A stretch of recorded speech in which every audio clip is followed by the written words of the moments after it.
This was randomly suggested to me, and I have a feeling that if I make a video of commenting on this, that it'll get deleted, which is my goal. I haven't even watched it yet, but okay, I did watch these whole 6 seconds, and immediately there are a bunch of red flags. So let's begin. Before we begin, though, sorry, I'm probably gonna have to cut this video short and then do a part 2. So we'll just jump into it. Call them what they want to be called, and you're already making such a huge impact on their life. Okay, the music, first of all, is a red flag. We heard the music before we heard the voice. And that kind of, they use this kind of royalty-free, really upbeat, bullshit, stupid music, which is, liberal all speak for like, everything's cool, everything's okay, this is great, haha, so cheerful. Also, calling someone what they want to be called is not always advisable. I might be remembering incorrectly, but I feel like there were a few kids in my school that had street names. And I wouldn't necessarily say that that's something a teacher should be calling you. And that's not even having to do with the transgender bullshit, but let's carry on. And that kind of thing, I think, really, when I see the numbers about, how negatively impacted they may be, depending on where they are, who they live with, and that sort of thing, what they have access to, What is with this obsession with trans children? It's this one teeny tiny group that a bunch of adults are just completely mesmerized by. Why? There are all kinds of other kids in schools that need help too, that need attention too, that likely get ignored because people like this are so obsessed with transgenderism. Healthcare or gender affirming resources they have access to, it fires me up, as you can tell. Bullshit. Gender affirming, you mean like medical mutilation, because that's what it in fact is. It fires you up to know that kids are getting their genitals and bodies mutilated? Because transgenderism, self-harm cult? That's odd. Welcome back to the Prepared School Psych podcast. On today's episode, I am chatting with Katie Peterson a little bit about Katie. She is a nationally certified school psychologist and licensed educational psychologist with over 10 years of experience in public schools in the San Francisco Bay Area.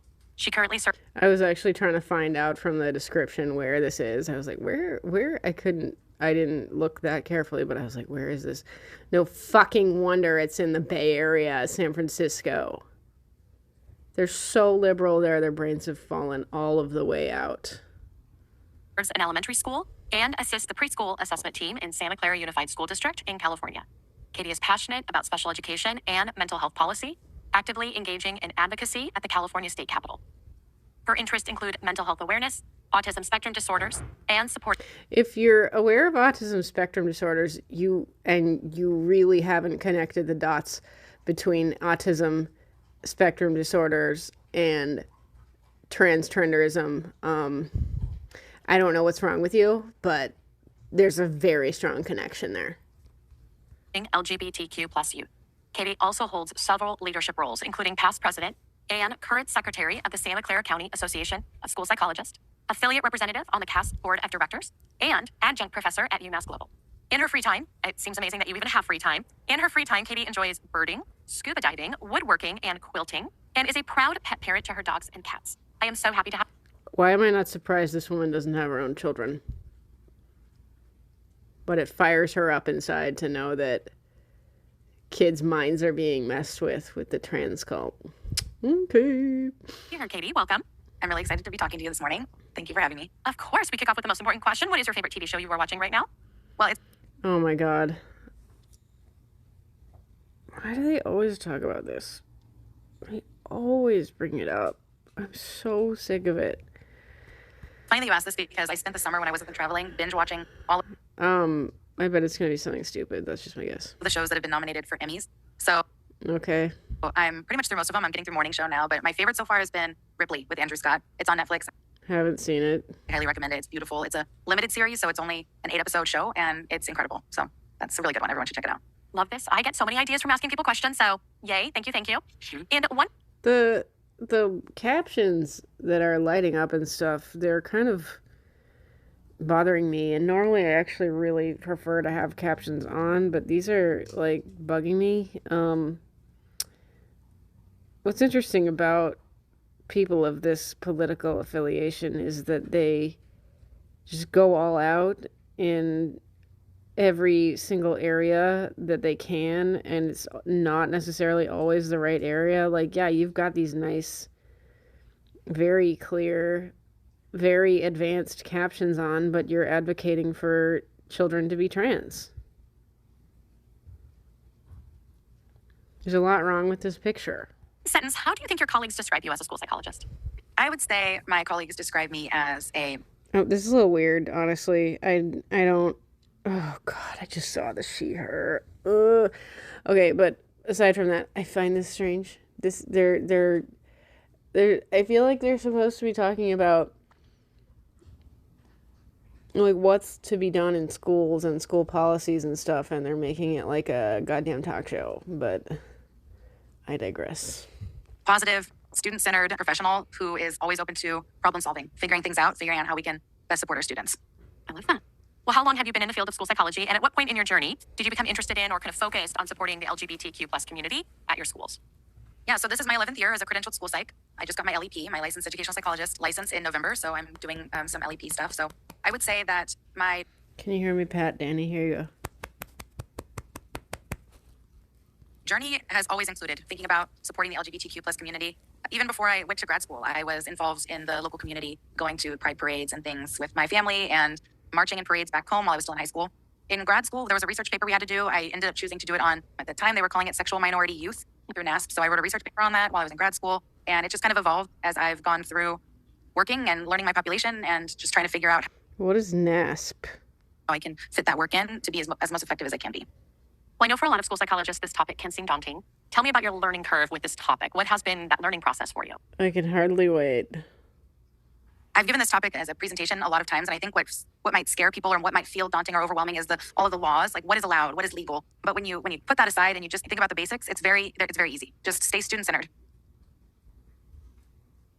What?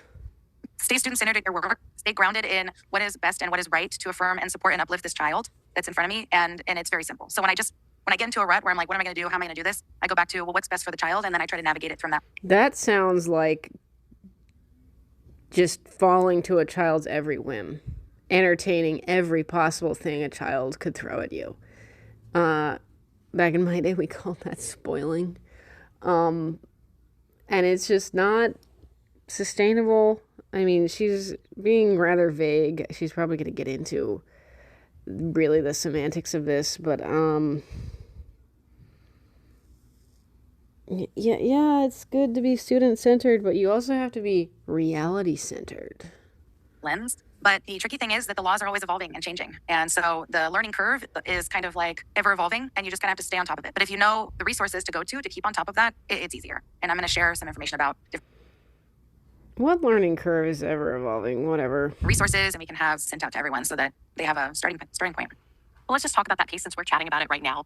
There's different laws in different states. There's appeals to different laws in different states. Mhm. How can, like, from a practical standpoint, school psychologists keep up with the laws in their area that affect the students that they work with? Yeah, that's a great question. I think the easiest ways... Honestly, California is pretty cut off from the rest of the nation. It's a huge state. They've got a giant infrastructure. You can travel to one part of California and travel to an entirely different part of California, and you're literally in a different part of the world. Okay?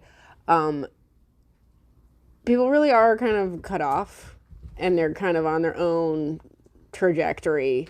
And I don't think that's necessarily a bad thing, but in this case, I think it is a bad thing because there should be a lot more interconnectedness between states. There should be a lot more solidarity in states. There should be 0 states in our nation that enable trans children.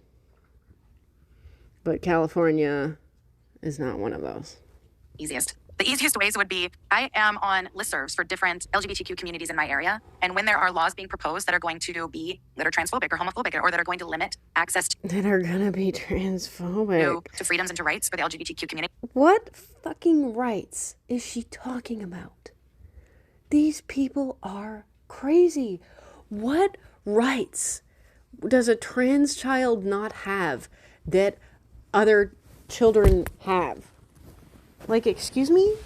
What? So you want to be called something specific and you're not allowed, you can't be called that? Kids don't really have that many rights. Like, let's be real here. And I think it actually is a problem. Okay? But I'm saying, like, what quote unquote right? So she's implying that a trans child should have the right to change his or her name and pronouns? I don't know what she's talking about. They're in those emails. So I know we have a ton of emails as school psychologists, but I highly recommend, no matter where you live in the country, you can look up, hopefully, you can find an LGBTQ center in your community or even through your state and get on that listserv, and that'll help you stay up to date. But there are also Sorry, I hope the volume wasn't too low. My mistake. websites dedicated to tracking different laws and different buckets that relate to LGBTQ Good thing they have the captions. community. And so one of them, lgbtmap.org, I think it is, I'll send the link, is it outlines every single law that exists throughout the entire country. So you can click on your state, and then you can click on, for us, education, and you can see what laws exist that might impose harm on a child. Like in California, do our students have access to a bathroom that aligns with their gender identity? Yes. But in other states, no. So it shows you what the access is.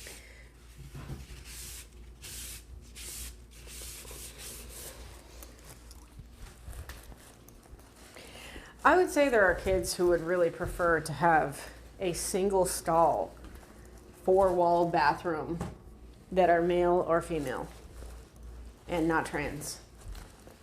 Not anywhere near that bullshit. But who cares about them? Okay, we care about the trans kids. Duh. Why? I don't know. Padme? Hi. Can I help yous? Hi. I'm gonna have to take her outside soon. What was I gonna say? I don't know why this small minority of children is just being spoiled rotten. Like, you guys, there was a high school in my town that was under construction for the last 3 years, and they just had a grand opening, okay? And I went there, and they have a bunch of gender-neutral bathrooms. And I feel like that's going to be a problem. Imagine being in high school and you only want to go to your single-sex bathroom. I mean, I would say that I guess they've done them as well as they possibly can have. They've designed them as well as they possibly can. They're all, so imagine toilets in their own separate rooms. There's like a line of like 6 toilets with full doors that lock. And then there's like a sink exposed on the exterior, which is strange. I don't know why they wouldn't just make regular ass boys and girls bathroom like women and men's bathroom. Like, come the fuck on. That's stupid. But you know, the trans kids need to be babied, you guys. Duh. To all these different things. And there's also, those laws are outlined related to housing or related to healthcare. It's a really great website. There's another one I've been watching. I forget what it's called. It's trans legislation tracker. And there's been a lot, just an explosion of anti-trans, transphobic laws that have been introduced. By transphobic, she means reality-based. The last 4 or 5 years. And so that also is another place where I go to see where we're at across the country with laws that have been proposed, which ones Sorry, why does it matter if you're only practicing in California? have been, kicked down to the curb, which ones have gone forward and passed, so that we can just be aware of it. And I'll make sure to get all of these links from Katie, and we'll add those to the show notes so that anyone listening can easily access these great websites, because it can be very confusing. And I know a lot of people who work in school psychology might even work in more than one state. We have so many people now who are working remotely. And so you might be aware of laws in the state in which you reside in, which may differ from the laws in the state that you are supporting students in. Right. Well, tell me about your experience working with the LGBTQ community within the school systems. What are things Oh, God. that you, in your role as a school psychologist, have able to build, support, create? what types of things have you been able to do? Yeah, so this is my chance to plug starting a GSA club at your school or supporting one if it already exists. So GSA club stands for Gender and Sexuality Alliance. It used to be the Gay Straight Alliance. So for those of you millennials, probably when you were in high school, it was probably Gay Straight Alliance. Now it's evolved. There are other names for it. I've heard Unicorn Club or Skittles Club, Rainbow Club, you know, whatever whatever the kids want to call it. The social justice is the front and center. And I started with a colleague of mine who I love dearly. We started a GSA club at our middle school, and we did that for about 5 years. We facilitated this club for 6th, 7th, and 8th graders. It was incredible, and we'd always hold it. Clubs were on Fridays, and we would always have it Friday after school. And by that point, I have my cup is empty. I have nothing to give, but I would show up, and they would fill my cup because it was just so fun. It was the most rewarding thing. So I switched to a different district, and I'm going to be starting a Rainbow Club at my elementary school this year, and I'm really excited about it.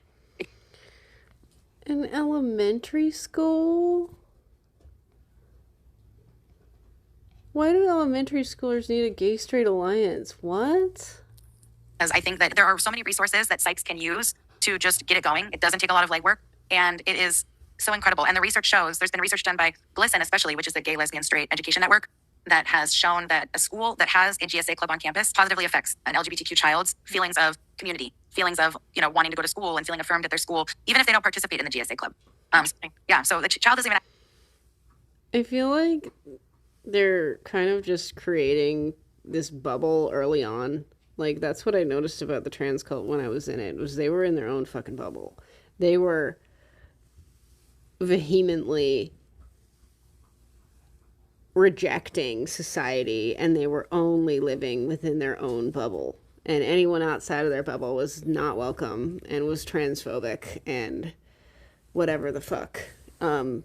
So to be doing this, I just feel like it's strange. Shouldn't if you really do want to support young gays and lesbians, shouldn't you be kind of trying to have them more comfortably assimilate into the mainstream?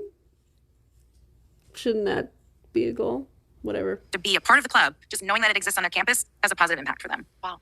Yeah, so that's one thing I always Wow. say. Think about it, try it. I know we all have so much on our plates, and it would likely mean maybe a little more report writing at home, but it made me feel so happy. And also I learned a whole lot about K-pop. I learned Christ. a lot of K-pop dance moves when I was doing it with the middle schoolers. We used to do, sometimes I'd have lessons. Sometimes I would just say, what do you want to do? We want to do a dance party. You know, we want to do, you know, arts and crafts, whatever. And we did a lot of dancing to BTS. And So I was in an extracurricular quote unquote club when I was in high school, and it really was, it meant nothing. Like, it was literally just like a group in which we got together and socialized, and I think the one thing that was ever done in that whole quote unquote group was at that point there was some kind of thing by YoPlay where you were collecting yogurt tops to raise funds or something. I don't remember, but like, I'm saying nothing happened in that quote unquote club. I'm not saying like, oh, every club should have an agenda and be doing actions, but like, if this is just a group to socialize, like, okay, but I don't know, that's a little bit, like, is it even about being gay or lesbian, or is it about K-pop dance moves? Blackpink and stuff like that. So that's one thing. Other things that I've done. So I previously did work with my organization. I was at a charter organization. I worked at the regional level to support the addition of language in our discrimination and sexual harassment policies related to trans folks specifically. So for transgender and gender nonconforming people, we want to explicitly discrimination and sexual harassment policies related to trans folks specifically. So for transgender and I thought folks was going to be spelled Folx. gender nonconforming people, we want to explicitly call out how we're going to protect them from harassment. GLSEN has a model policy for that, so school psychs can look into what your policies say, both for protecting students, protecting staff, protecting families. Does it specifically say something about supporting or protecting transgender people? And maybe that's an avenue that you could make a positive impact. So I did that work. I worked directly with training mental health clinicians and school psychs on how to use what's called a gender support plan, which is a tool, a really great tool. I can also share that. Yeah. For you have a kid who wants to go by different pronouns or wants to be called a different name. Okay, it sounds like they might be going through some type of transition. How can we support them through that transition? And there are people. You don't transition to anything within the trans cult other than a mutilated version of yourself. Even if you change your name and you change your legal documents. and you get surgeries. There's no there's no transition into anything.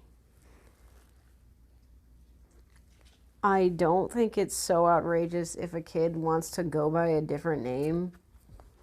Some kids don't like their first names. Some kids do prefer to go by a nickname that's maybe not resembling their actual name in any way. But, like, to just entertain a child wanting to use incorrect pronouns. One, stupid as fuck, even if you're an adult. Two, this drives me up a wall because I've said this a million fucking times on this channel. The only time someone uses pronouns is when they're not talking to you. You don't use pronouns to speak to someone directly. So when you say, I want to use different pronouns, you're saying, I'm going to need to refer to you. I'm going to need you to refer to me differently when I'm not around. Okay? It's a manipulation tactic, and it's absolutely fucking stupid and immature. It's a game of pretend, actually. And it's not something that should be entertained. These kids are too old to be playing pretend, for real. You shouldn't... In the community who've already created resources that we just have to pick up and go page by page with the child and use the tools. And it doesn't have to be this scary, complex, convoluted process. If we use something like a gender support plan to support that child's transition. So that's something I've done directly with both middle and high schoolers, and also training others to use that tool. And currently, since I'm in a new district in Santa Clara, I sit on the Equity and Human Rights Committee, as well as the Equitable Practices and Inclusive Curriculum, the EPIC Task Force. So we work together to update our board policy committee, as well as others to use that tool. And currently, since I'm in a new district in Santa Clara, I sit on the Equity and Human Rights Committee, as well as the Equitable Practices and Inclusive Curriculum, the EPIC Task Force. So